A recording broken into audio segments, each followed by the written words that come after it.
Welcome back to the Salisbury Greenhouse Christmas video series. I'm Rob Sproul. Today we're talking about fresh greens.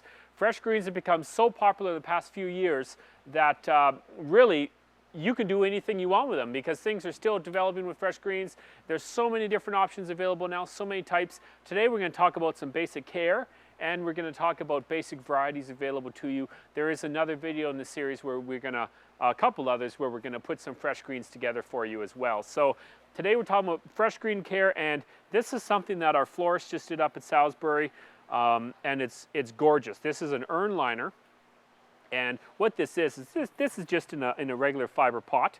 So you can put this in an urn or a ceramic container, whatever you like. It'll look gorgeous at your front door.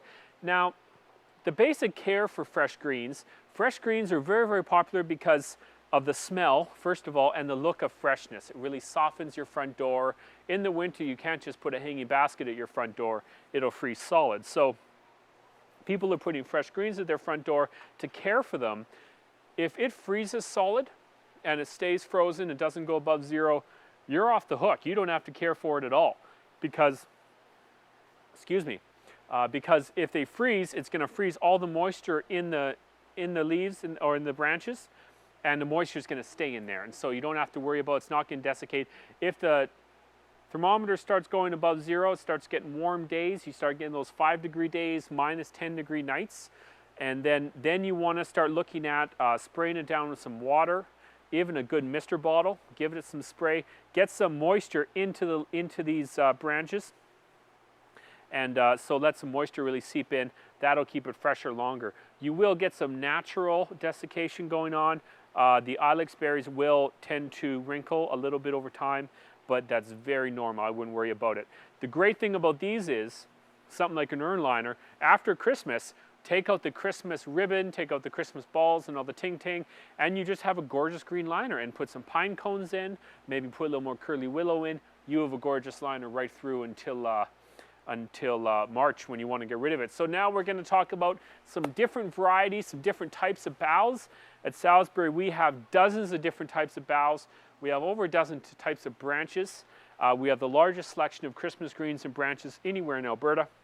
And the boughs are running, what are they running? $8.50. If you buy 5 or more, they're $7.50 each. You save more on that if you have one of our grow cards, which are free.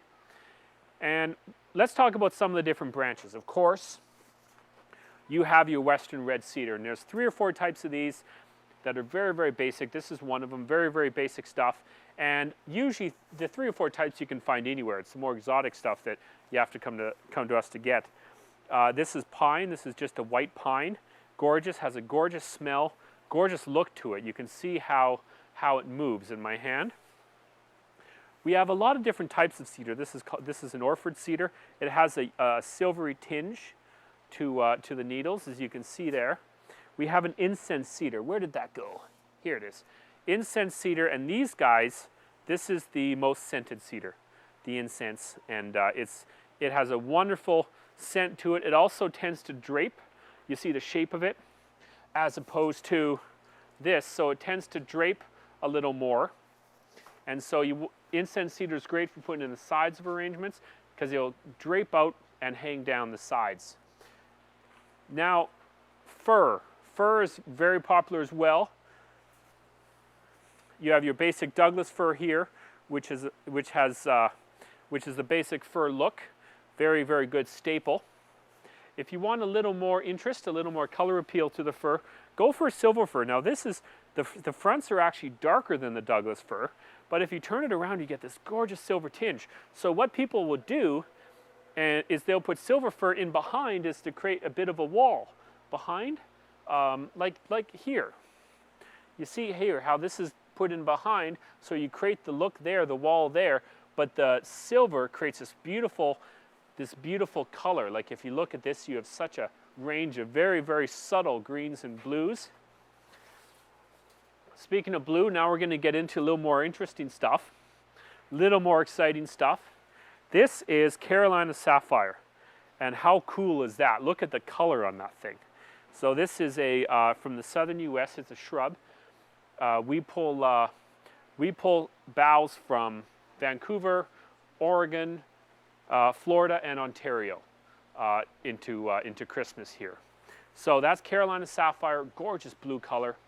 We have hemlock, mountain hemlock here, which is kind of a cross between the cedar and pine when it comes to your texture. We have some, what else do we have here? We have some juniper, which is again very basic. Juniper you're going to need to keep moist. Juniper tends to desiccate quite quickly, and when you get juniper, make sure it's not crumbly. Make sure, you know, touch it, make sure it doesn't disintegrate in your hands, and if it does, don't buy it. And make sure it has lots of berries, and that the berries have a little give to them. So the juniper, of course, people buy it for the berries, the juniper. We have the Oregonia here, which is a lovely deciduous look. Oregonia is not great for going outdoors, but it's a lovely look for the indoors. And we have, of course, the boxwood, which there's variegated, and then the boxwood is the plain. We have other deciduous. We have huckleberry. Huckleberry, and you even get the huckleberries on there, just like Mark Twain intended, I think. Anyway, so huckleberries have this lovely red stems to them, and they have a nice robust look, kind of a different looking branch. What else do we have? We have Ming pine. This is really, really cool stuff. Once you get nice and close in on that, look at it has a softer texture than the others. Perfect for indoor designing. Look at the color of that. Gorgeous stuff. What else do we have? We have well, of course, we have blueberry cedar. So this is actually a cedar with the blueberries. Again, this stuff, Ming pine, Carolina sapphire, a lot of this stuff you're only going to find at Salisbury. Moving into the branches, we have all different kinds of branches. Of course, we have your basic eucalyptus. Eucalyptus, you don't want to use it outside, it'll freeze and brown. But on indoor arrangements, look at that color. It's like a succulent container. Beautiful, crisp, cool blue to the color for eucalyptus. And this is also eucalyptus. This is not a medieval torture device. This is called potted eucalyptus. And aren't those neat? These are seed pods. This is very natural. But in indoor arrangements, this would look, you pair this up with, you know, pretty much anything, and it's going to look gorgeous. It's going to have that gorgeous contrast of shapes that you don't normally get. This is painted eucalyptus. It has a silver paint to it. What else do we have? We have rose hips. Now, rose hips are great for indoor designing. They're kind of like ilex, which we'll talk about next, but they have just the hip on the top. Very rustic looking. Of course, you know, a lot of people would say very Albertan looking.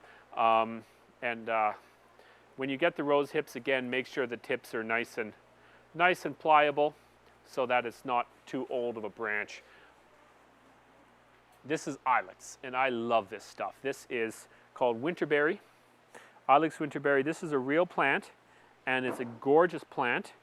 It's when you get it, make sure the berries on it are nice and full, and so make sure they're full up the stem, and make sure they're nice and fat, like a pea, like a big edible pea. You don't want them to be small and shriveled, because that means the plant is old, and the next top is just going to brown. And make sure there's a good amount on the branch. The branch should be nice and full. Be careful with ilex because it tends to, actually, not many came off. This is a very, very good, healthy, fresh one. But when they get older, the berries will fall off. We have, this is desert willow. And this is great stuff, a very rustic. This is painted orange. This is a really rustic look. Gorgeous, go very well with something like rose hips, even the eucalyptus. We have sage. This is a purple painted sage. I think we have a red or an orange as well. And you get that gorgeous sage smell. That sage smell that always makes me think of southern Alberta and Pincher Creek kind of area. So this is great stuff as well. And of course the big branches we have curly willow, which is a real staple. And you get these gorgeous curls on the top, beautiful for vertical accents with a little bit of personality to them. These are the small branches. You can use small branches in all home decor as well. And these are the small branches. You can get the really big ones. You can get the 8-footers we have here as well. And of course, we have dogwood. And dogwood are a vertical accent that are much more vertical. They are going to stand right upright. I'll show you here. Here we have red and black dogwood, and you can see how nice and vertical they are. You put some curly willow in there, it's going to add much different dimension to the container. So that's a little bit about what's available. It's a little overwhelming, I know. Basically, when you come in, when you look at the fresh greens, come into Salisbury, take a look. They're always here. They're right in the middle of the store where everyone can see them. And look at them like raw materials and really keep your mind open about what you can do with this stuff. You don't have to spend a lot of money. A few bunches of boughs will do you. And just be creative. Be creative, and you can do so much with some other materials around the house, maybe some old decorations, maybe an old vase, some rocks, a candle, and get some cedar, get some little curly willow stems, and the sky's the limit, how creative and amazing you can decorate with. So that's a little bit about fresh greens, how to pick them, different varieties available, how to take care of them.